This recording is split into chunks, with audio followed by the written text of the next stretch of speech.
we must gather that there comes a time in our experience when we are in that courtyard and where we know right well that behind us stands inevitability in one form or another, and before us stands the desertion of everything and everyone upon whom we have placed reliance, and we find ourselves alone with God. And it is in that aloneness with God that we find the spiritual reality of wholeness and completeness.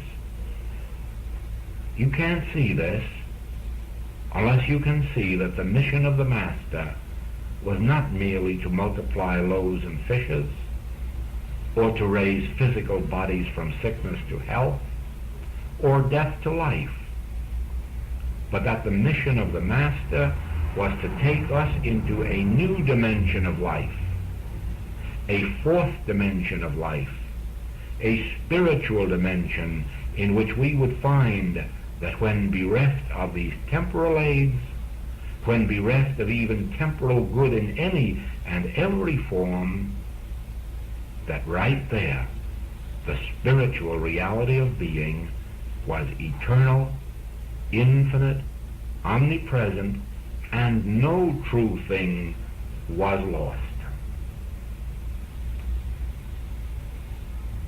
Now we come, you see, to the highest phase of the Christ message and mission.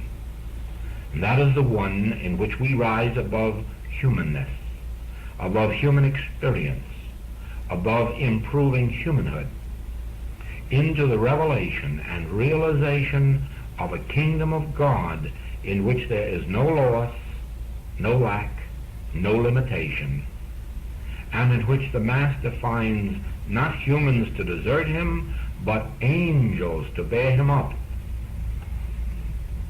I bear witness to you that in proportion as your human dependencies depart from you, in proportion as you lose your faith in purely human means of help, that place is taken by angels,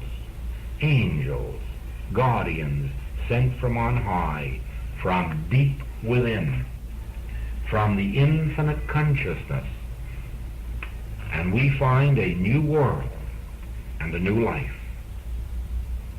The only reason that we have the symbolic teaching of a Master deserted by his disciples is in order to show us that wherever our human trust has been, even in the highest, we must be prepared for that desertion in order that we may be prepared for the higher step of witnessing the spiritual aid, the spiritual wisdom, the spiritual angels that are sent to us, that never leave us nor forsake us.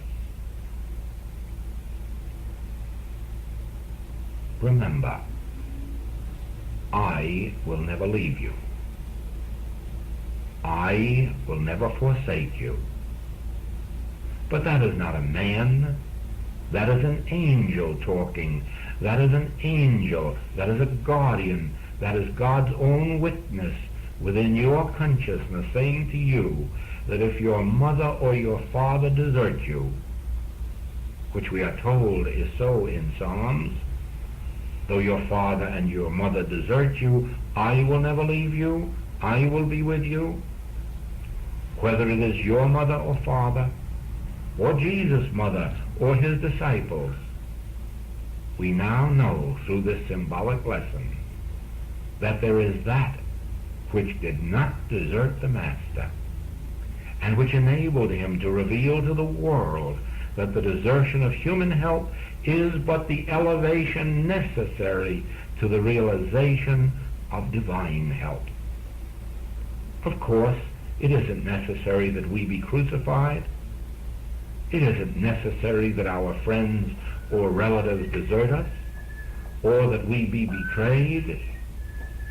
Oh no, that lesson was an extreme lesson to illustrate the fact that we need not place our faith in these human avenues. If we forget and place our faith in the human avenues, one of these days the medicines will not heal, the banks will not loan, and the friends will not stand by.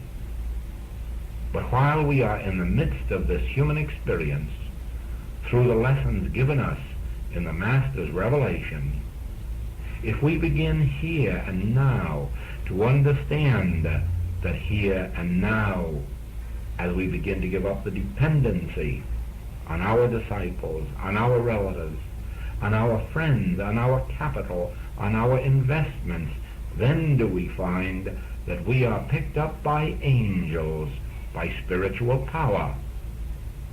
Ah, that's it, isn't it?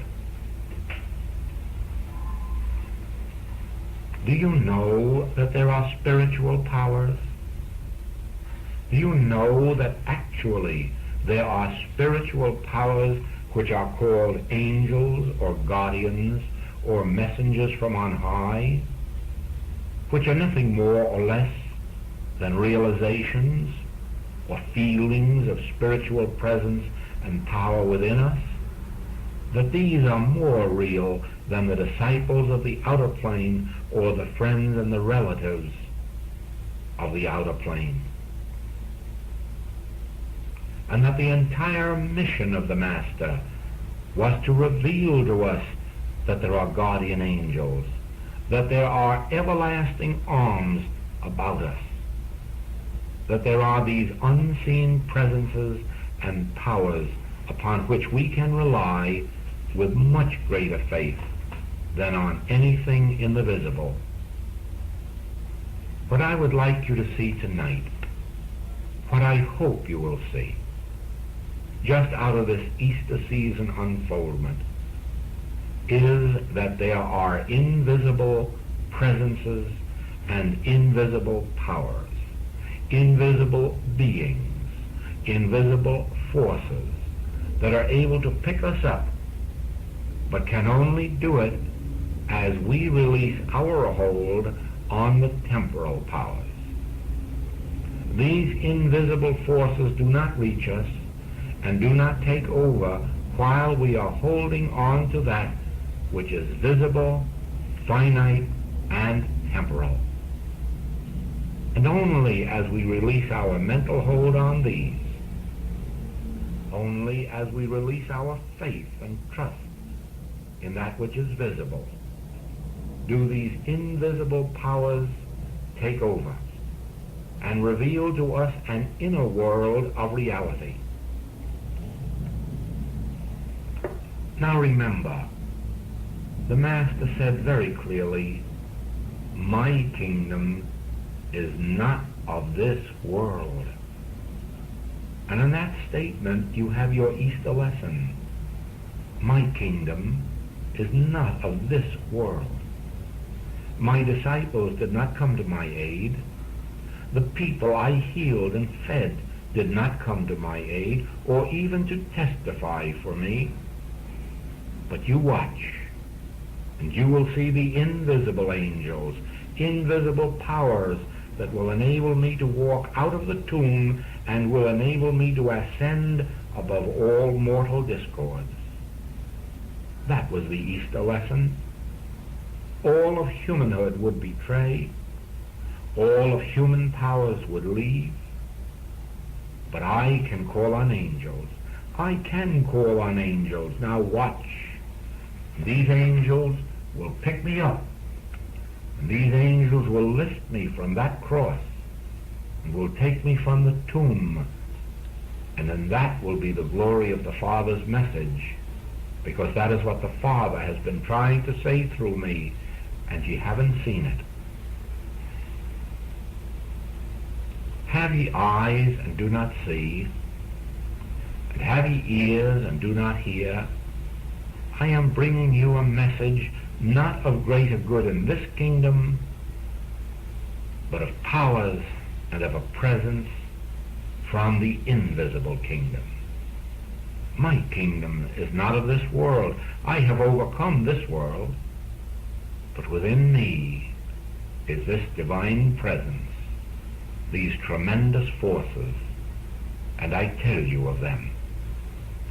My message is to tell you that within you is the kingdom of God, not out there in personal dependencies, not out there in faith upon crutches that break, but the kingdom of God is within you.